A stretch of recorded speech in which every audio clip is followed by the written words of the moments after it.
قرض ایک صحابی پہ بڑا چڑھ گیا تو حضرت عبداللہ ابن مسعود سے کہنے لگے قرضہ بڑا چڑھ گیا. فرمانے لگے تمہیں وہ دعا نہ سکھاؤں جو ہمیں نبی پاک نے سکھائی ہے.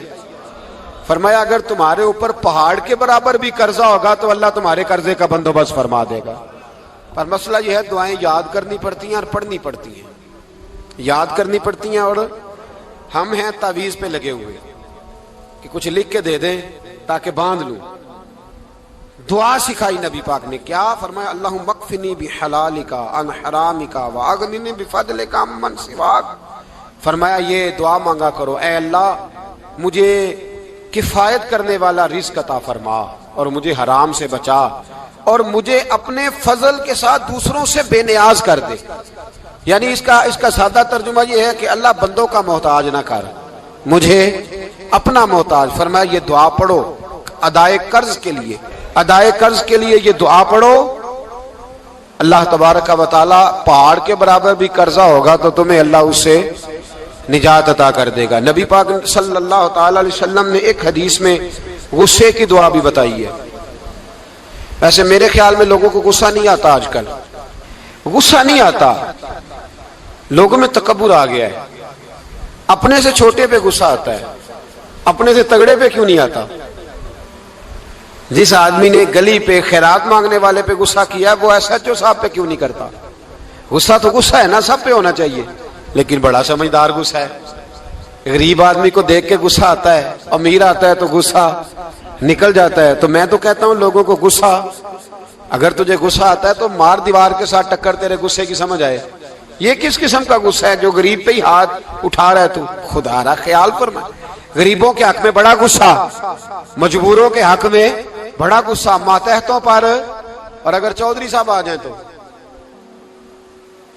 چودھری صاحب آ جائیں تو پھر بہانہ بنا لیتے، کہتے غصہ تو مینوں بڑا آیا سی، پھر میں کیا میرے گھر آیا ہے، پھر بہانہ بنا لیا. ایسے نہیں کرو. نبی پاک صلی اللہ علیہ وسلم نے دعا سکھائی بخاری میں. فرمایا جب غصہ آئے تو پڑھا کرو اعوذ باللہ من الشیطان. آتی ہے نا دعا ماشاءاللہ، اعوذ باللہ من الشیطان. جب غصہ آئے تو یہ والی دعا پڑھ لیا کرو. نبی پاک علیہ الصلوۃ والسلام نے ارشاد فرمایا کہ جب تمہارے بھائی کو چھینک آئے نا تو چھینک آنے والے کو کہنا چاہیے الحمدللہ. چھینک آئے اس نے کیا کہنا ہے؟ یاد ہو جائے گا کیا کہنا ہے؟ الحمدللہ. اور جو سنے اس نے کہنا یرحمک اللہ. کیا کہنا ہے؟ یرحمک اللہ، اللہ تجھ پہ رحم کرے. یہ پڑھنا ہے اس نے. حضرت عبداللہ بن مبارک رحمۃ اللہ تعالی علیہ نا دریا کے کنارے کھڑے تھے، کشتی سے اترے تھے ابھی اور وہیں کھڑے تھے. تو ایک آدمی، دو چار لوگ کشتی میں کنارے سے آپ کے پاس سے گزرے تو ایک کو چھینک آئی، اس نے کہا الحمدللہ. اب سنت ہے کہ جواب دو یرحمک اللہ، اللہ تیرے اوپر رحم فرما. جواب دینا تھا لیکن وہ کشتی تیزی سے گزر گئی. حضرت عبداللہ بن مبارک رحمۃ اللہ تعالی علیہ نے ملاح کو بلایا. فرمانے لگے اس کشتی کا پیچھا کرنا ہے. وہ کہنے لگا سواریاں بیٹھیں گی تو جاؤں گا. اس زمانے میں جو پوری کشتی کا ایک سائیڈ کا کرایہ تھا وہ 5 دینار تھا. فرمانے لگے تو نہ اس طرح کر، اسپیشل مجھے لے جا بٹھا کے. کیا لے گا؟ اس نے کہا 20 دینار لوں گا. فرمایا 20 ہی دوں گا. اس کشتی کا پیچھا کیا اور جس آدمی کو چھینک آئی تھی نا اس سے جا کے یرحمک اللہ کہا. اس نے جواب میں جزاک اللہ کہا. تو آپ فرمانے لگے میرا کام ہو گیا، واپس چل. ملا دنیا دار تھا، وہ سوچنے لگا. پہلے تو اس نے سوچا میرا کیا ہے، 20 دینار تو ان کے گئے ہیں. لیکن جب اترنے لگے نا تو 20 دینار دیے یا 20 درہم دیے. تو وہ کہنے لگا حضرت جی صرف ایک لفظ کہنے کے لیے آپ نے اتنا پیسہ خرچ کر دیا. فرمایا لفظ کہنے کے لیے نہیں، اپنے مصطفیٰ کی سنت ادا کرنے کے لیے، اپنے نبی پاک علیہ السلام کی سنت ادا کرنے کے لیے. یرحمک اللہ، اللہ تیرے اوپر رحمت کرے. کس طرح کا خوبصورت انداز سکھایا ہے. دیکھیے ایک حدیث ترمذی شریف میں نبی پاک صلی اللہ علیہ وسلم نے فرمایا کسی بیمار کو دیکھ کے یا کسی مصیبت میں مبتلا آدمی کو دیکھ کے تم یہ دعا پڑھ لو تمہیں کبھی وہ مصیبت نہیں آئے گی. کیسی خوبصورت دعا ہے. کسی مصیبت زدہ کو بیمار کو دیکھ کے پڑھو تمہیں کبھی وہ مصیبت الحمدللہ الذی عافانی مما ابتلاک بہ وفضلنی علی کثیر ممن خلق تفضیلا. اللہ تعالیٰ کا شکر ہے جس نے مجھے اس مصیبت سے عافیت دی اور اس بیچارے کو یا تجھے اللہ نے مبتلا کیا اور اللہ نے مجھے اپنی بہت ساری مخلوق پہ فضیلت دی ہے، یعنی اللہ نے مجھے بڑا اچھا رکھا ہوا ہے یار، میں تو الحمدللہ بڑا اچھا ہوں، دیکھو بیچارہ، یعنی یہ دعا بھی ہے اور اپنے اوپر شکر ادا کرنے کا ایک اعلیٰ حضرت فاضل بریلوی رحمت اللہ تعالی علیہ کو نا گلے کے اندر چھوٹی چھوٹی 2 پھنسیاں نکل آئیں، تو اس زمانے میں طاعون کا مرض پھیلا ہوا تھا، ایک بڑے قابل حکیم کو لایا گیا، انہوں نے چیک کر کے کہا آپ کو تو طاعون ہو گیا ہے، فرمانے لگے چل دوڑ جا، مجھے طاعون نہیں ہو۔ اس نے کہا جناب یہ گلے پہ بنا ہوا ہے اور سب کو پتہ ہے آج کل پھیلا ہوا، فرمایا سب کو ہو سکتا ہے مجھے نہیں ہو سکتا، کیوں؟ فرمانے لگے ایک بندے کو طاعون ہوا تھا تو میں نے اسے دیکھ کے وہ دعا پڑھ لی تھی جو نبی پاک نے بتائی ہے، لہذا حضور کا فرمان ہے تو مجھے ہر بیماری آ سکتی ہے پر یہ بیماری آ سکتی۔ وہ شخص کہنے لگا جی منہ میں بھی گلٹیاں چلی گئی ہیں، کھول نہیں رہا، کیا ہوگا؟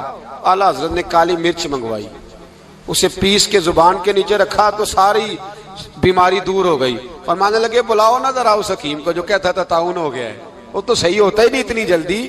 فرمایا ہر چیز بدل سکتی ہے پر میرے نبی کا فرمان نہیں بدل سکتا، میرے رسول پاک علیہ السلام کا فرمان نہیں بدل سکتا۔ تو عزیز دوستو، نبی پاک، اب بڑی خوبصورت بات آئی، ساری خوبصورت تھی، بڑی پیاری بات آئی، دنیا میں سب سے حسین چہرہ اللہ نے اپنے رسول کو عطا فرمایا ہے، نبی پاک کا چہرہ بھی حسین ہے، مکھ چند بدر شاہ شانی ہے، متھے چمک دی لاٹ نورانی ہے، کالی زلف تے اکھ مستانی ہے، مخمور اکھی ہے مد بھری، پیارا چہرہ ہے۔ حضور کا جتنا چہرہ پیارا تھا اتنے ہی حضور کے اخلاق بھی بڑے پیارے تھے، لیکن میرے نبی پاک علیہ السلام جب آئینہ دیکھتے، کیا دیکھتے؟ حضور جب آئینہ دیکھتے، ہمارے نوجوان بھی سارا دن آئینے کے آگے کھڑے رہتے، کبھی بال اس طرح کے بناتے ہیں کبھی اس طرح، تو میرا کئی دفعہ دل کرتا ہے کہ میں ان سے کہوں کہ تو آئینے کو کہہ رہا ہے جھوٹ بول، پر وہ کیسے بولے؟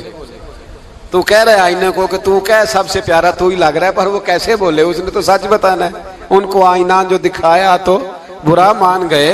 تو میرے عزیز یاد رکھیے گا، نبی پاک صلی اللہ علیہ وسلم بھی آئینہ دیکھتے، آئینہ دیکھنا حضور کی سنت ہے، کوئی سنت سمجھ کے آئینہ دیکھے گا تو ایک دفعہ دیکھنے پر 100 شہیدوں کا ثواب ملے گا، لیکن نبی پاک صلی اللہ علیہ وسلم آئینہ دیکھتے کیا کہتے؟ اللہم انت حسنت خلقی فحسن خلوقی، یا اللہ، یہ دیکھیں حضور نے ہمیں سکھایا ہے، یا اللہ جس طرح تو نے میری صورت اچھی بنائی ہے میری سیرت بھی اچھی بنا دے، یہ ہمیں سکھانے کے لیے دعا، یا اللہ جس طرح صورت اچھی بنائی ہے، جس طرح تو کہتا ہے نا اس دفعہ اس وقت دیکھ لو کپڑوں پہ کوئی داغ نہیں، تو دعا کیا کر باطن کے بھی اللہ داغ دور فرما دے، یہ والا سارا معاملہ بھی ٹھیک ہو جائے۔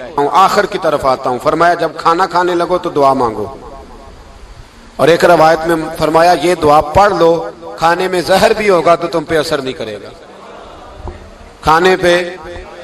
ایسے میں بڑی تکلیف سے کہتا ہوں کہ آج بھی ہمیں کہنا پڑتا ہے کہ بہت سارے لوگ ایسے ہیں جو ابھی بھی کھانے سے پہلے بسم اللہ نہیں پڑھتے، یار بڑے افسوس کی بات نہیں؟ بڑے افسوس کی۔ حضور نے دعا سکھائی، میں یہ دعا پڑھو گے تو زہر بھی ہوگا تو اثر نہیں کرے گا، بسم اللہ الذی لا یضر مع اسمہ شیء فی الارض ولا فی السماء یا حی یا قیوم، جس کی برکت سے زمین و آسمان میں کوئی چیز بھی نقصان نہیں دیتی، اور اے اللہ اے ہمیشہ زندہ رہنے والے اور قائم رہنے والے، یہ نبی پاک علیہ السلام۔ اور ایک حدیث میں اور بھی دعا آئی ہے، بسم اللہ شریف تو خیر بخاری میں موجود ہے، مسلم میں موجود ہے، بسم اللہ وعلی برکت اللہ بھی ایک حدیث میں نبی پاک صلی اللہ علیہ وسلم نے ارشاد فرمایا، اور جب کھانا کھا چکے پھر کہا دعا مانگو، الحمدللہ الذی اطعمنا وسقانا وجعلنا من المسلمین، اللہ تعالیٰ کا شکر ہے جس نے ہمیں کھلایا بھی پلایا بھی اور مسلمان بھی بنایا۔ حضرت مرزا مظہر جانے جانا فرماتے ہیں کہ بارش ہوئی تھی تازی تازی، دلی میں تازی تازی بارش ہوئی تھی، ایک بابا لکڑی کے جوتے پہنے کھڑا ہوں، اللہ اللہ اللہ، اسی کسے دے کچھ بھی نہیں لگ دے نہ کوئی ساڈا دردی، بابا مست ہو کے جا رہا، اللہ اللہ کرتا جا رہا۔ ایک طوائف اپنے کوٹھے سے اتر کے تو سیڑھیوں پہ بیٹھی تھی، ساتھ اس کا یار بھی بیٹھا تھا، بابا اپنی مستی میں جا رہا، تو بابا جی کے پیروں سے کچھ مٹی اڑی تو اس عورت کے کپڑوں پہ پڑ گئی، پرواہ نہیں، بزرگ گزر رہے، وہ یار اس کا دوڑا ہوا آیا، اس نے آ کے تھپڑ مارا، کا خیال نہیں سارے اس کے کپڑے آلودہ کر دیے، تو کدھر تیرا دماغ نہیں ٹھیک؟ بابے نے نظر اٹھائی، کہا بیٹے میں نے دیکھا نہیں،